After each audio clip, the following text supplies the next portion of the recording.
นางห้างมันนี้ก็หมันเม่นตัวนึงนะ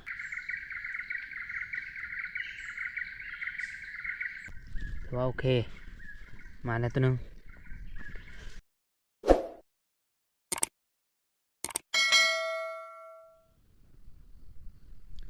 กลับทักทายสบายดีแล้วก็สวัสดี FC ทุกท่านนะที่เข้ามาติดตามน้ำส้มยินดีต้อนรับเข้าสู่ช่องพ่อพม่าบ้านนาวันนี้ก็ไปรัดแรงไปหน่อยว่าวันนี้ก็มืดฝนพี่น้องคือฝนชิตกนี่แหละจะมาลัดเนื้อเลยได้ฟังลัดลาวพวกนี้จะตกแน่วิจะตกแน่ออกไปกับบริเวณแถวใกล้ๆบ่อนนี่แหละสิเลาะไปพุ่นแหละบางที่คันฝนบ่ตกก็สิไปดันคันไปพี่น้องไปติดตามรับชมน้ำเดียว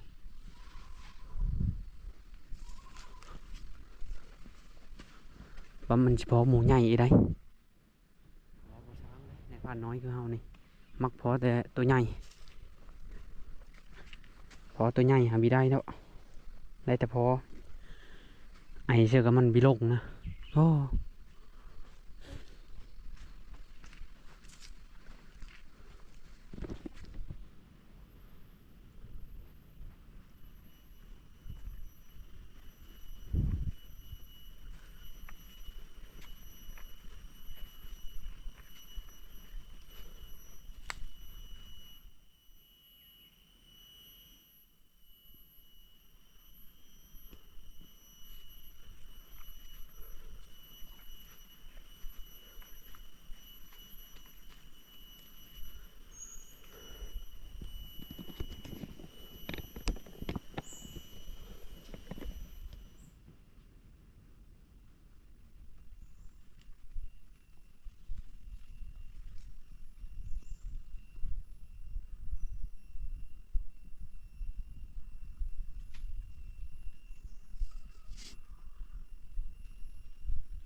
เมื่อนั่งท่าเขาอยู่บ่อนดีกว่าพี่น้องโอ้ยกะเหาะกะ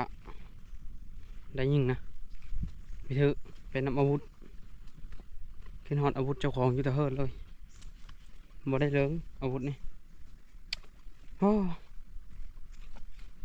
พอกะเหาะก็บ่ได้กะเหาะพอไก่ก็บ่ได้ไก่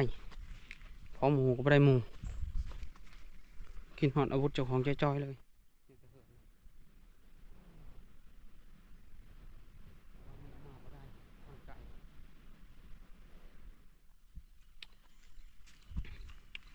เดี๋ยวหาเงินก่อนเสียดไว้พี่อีบอกหนึ่งอาวุธนี่ละมันหูไผ่มันหลวงเลยพี่น้องยิ่งกับ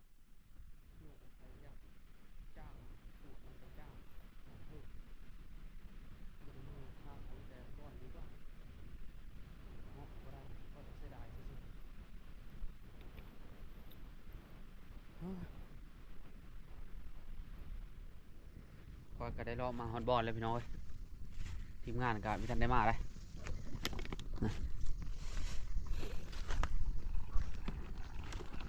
อันนี้ก็ต้มเครื่องในมันนะ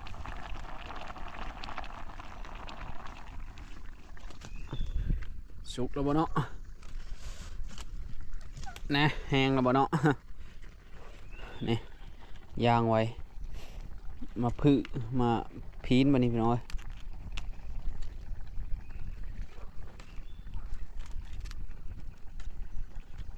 พีนทางนี้ลงเราติดคักเนาะ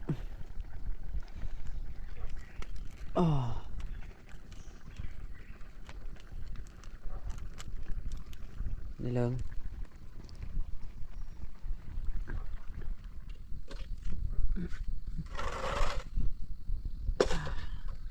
นึ่งข้าวทาทีมงานพี่น้อยเขามายังเขาเยอะนะ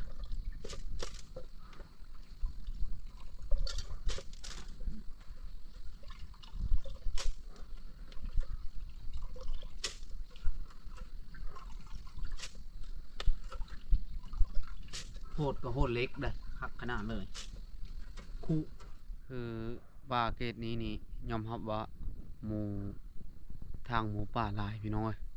ทางมันเที่ยวนะเที่ยวตลอดเลย ถ้ามีแฮวนี่คักเลย ถ้ามีแฮวสปริงนี่แฮวแบบโบนาใส่นะ เพราะว่า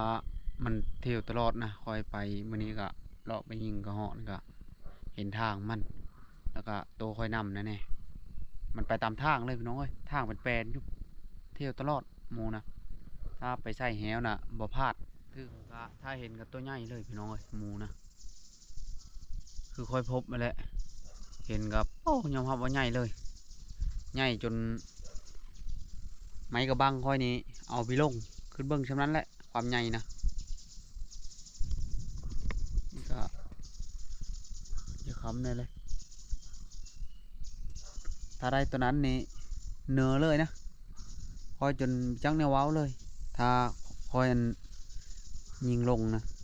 มันใหญ่อีหลีได้พี่น้อยตั้งแต่คอยยิงมานี่ตัวนี้แหละใหญ่สุดตัวที่คอยขึ้นตะบิดแล้วคอยเห็นใหญ่อีหลีใหญ่พิลึกใหญ่พิโลเห็นมันยางงุบมาแหละพอดีหิไม้นะพี่น้อยยกใช่เลยมาบมันนะกะอึดไปเลยไม้ขาดเป็นตุ่ยโอ้ยถ้ามีปากวางคือหน้านี้ขาดทีเลยทีมงานก็มาเลยมาสองยังผู้นึงบ่นี้ประมาณยังเนาะพอหมูบ่ได้ยิงบ่บ่แล้ว โอ้ วันยิงก่อน ฉันเรียบร้อยแล้วเพิ่น สันเรียบร้อยเนาะโอ้ย โอ้โห บ่เหลือสะแล้วทำน่ะ สันเชอได้มาย่างอีกแล้วนี่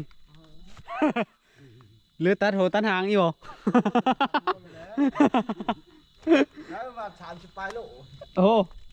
ทำบ่กลัวได้ อันนี้ก็แห้งละมาเขาแรงบ้านนี้ในผ่านหมูน้อยกับบิทันได้มา นี่มีตัวพันหมูใหญ่เนาะ อันนี้มีแต่ในผ่านหมูใหญ่ได้ผ่านน้อยหาได้เห็นหมูใหญ่ บัดผ่านใหญ่แท้ๆเห็นหมูน้อยเบิดหลาย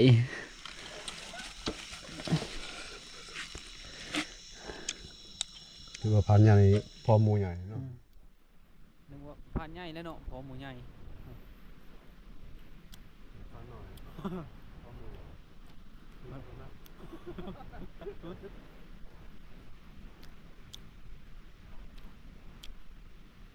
ไปให้ผ่านน้อยเพราะหมูใหญ่มันบ่ได้ดอก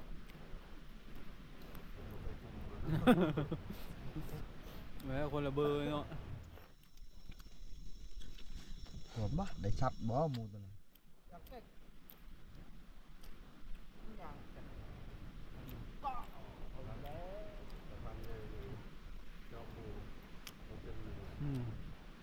เยอะขึ้นเบิ่งแต่แล้วว้าวแล้วเนาะมาทีนี้บ่อยากจื้อบันไดเทวหน้านี่บ่จื้อเลยบ่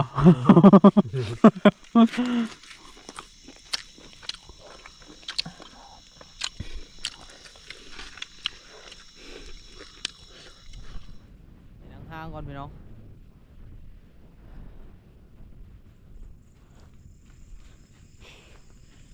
นั่งห้างเบิ่งหมู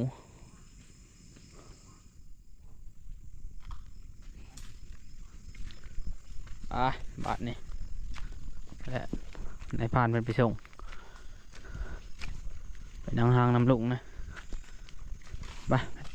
ไปลุ้นน้ำเดียวเลยพี่น้องเอ้ย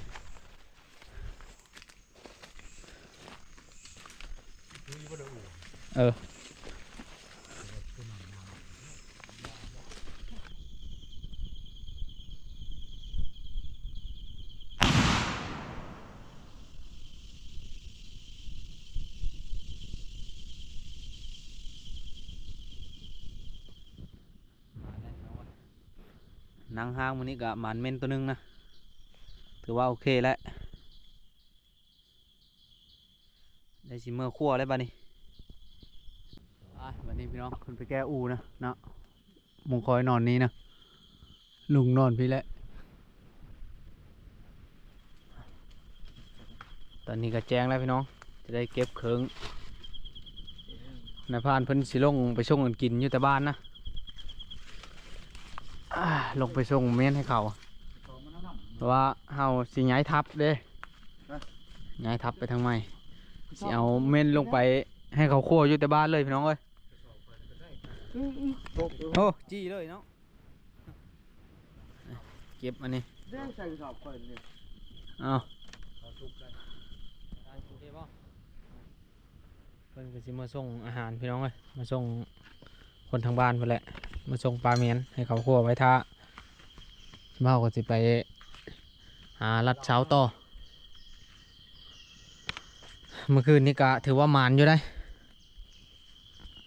ได้เมนตัวหนึงแต่ว่าอยู่นี่บ่มีไผกินได้นะไผก็เมาไผก็เลยบ่มีไผคั่วแล้วส่งเมื่อคั่วแต่เพื่อน วันนี้คือฝนจะตกเนี่ยพี่น้องเอ้ยมืดขนาดเลยจักสิตกหรือบ่ได้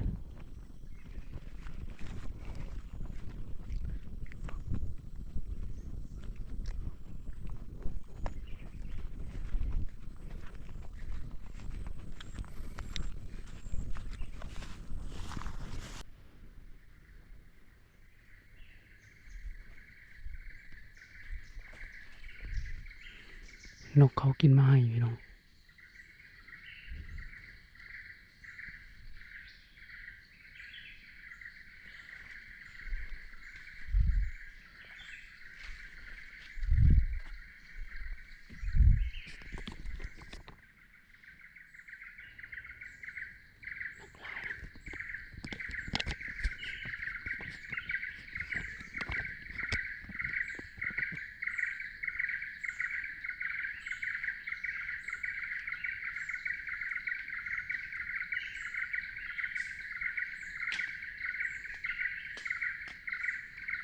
นกเป่ามันบินกายมันมีแต่แนว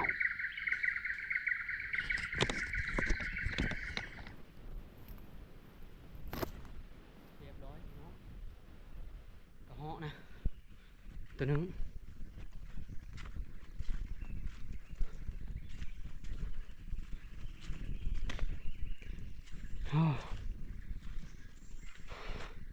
ตะเถิก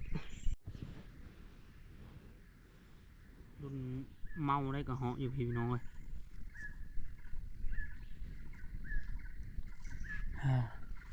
ถือว่าโอเค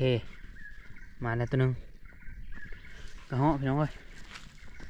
กระเหาะสัตว์เมานะมีแม่นสัตว์แดงคืออยู่บ้าน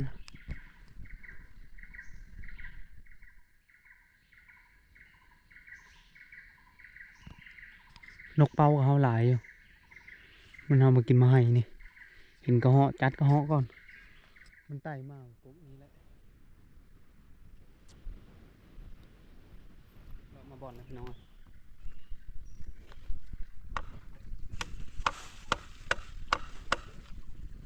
ผักกระเหาะโคพี่น้องโคกินข้าวอิ่มแล้วก็ย้ายบ่อนได้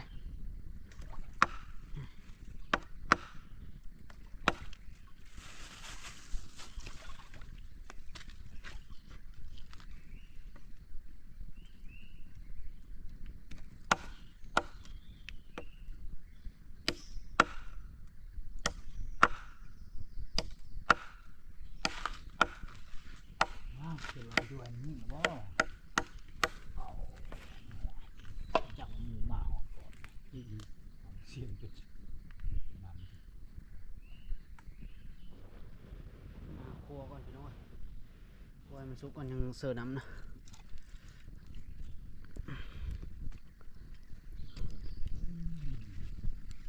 นั่นไม่เอาว่าคนมาเฝ้าอยู่ไหน นี่ก็ปิ้งซีนพี่น้องปิ้งซีนหมูนะคั่วกระเหาะเขาก็สุกแล้วแหละ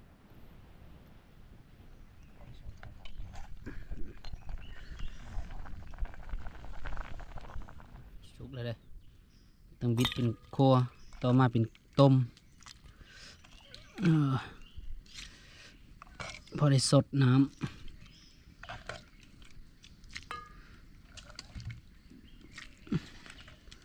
มันก็ต้องละลายมันจะ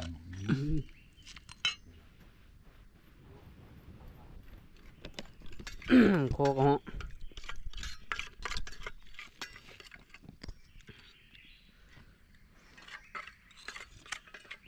เนี่ยเลย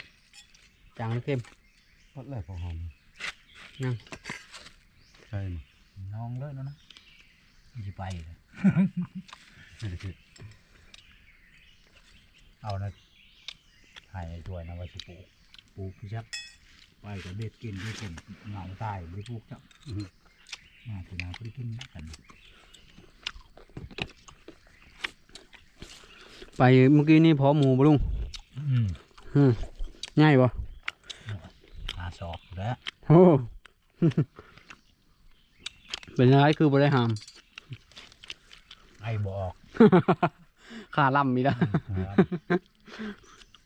โอ้มาเที่ยวนี่ไปกระเพาะน้ำหมูเลยพี่น้องเอ้ย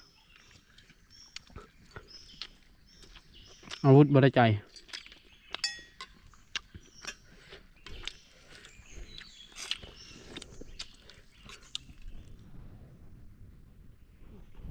กินข้าวกะแล้วเลยพี่น้องเอ้ยจะได้กูเขิงง่ายบอดแล้วกูพยายางนะโอเคแล้วคลิปนี้ค่อยก็จะได้จบคลิปไว้สำนี้แหละขอบใจพ่อแม่พี่น้องที่เข้ามาติดตามรับชมพบกันใหม่ในคลิปหน้าพี่น้องเอ้ย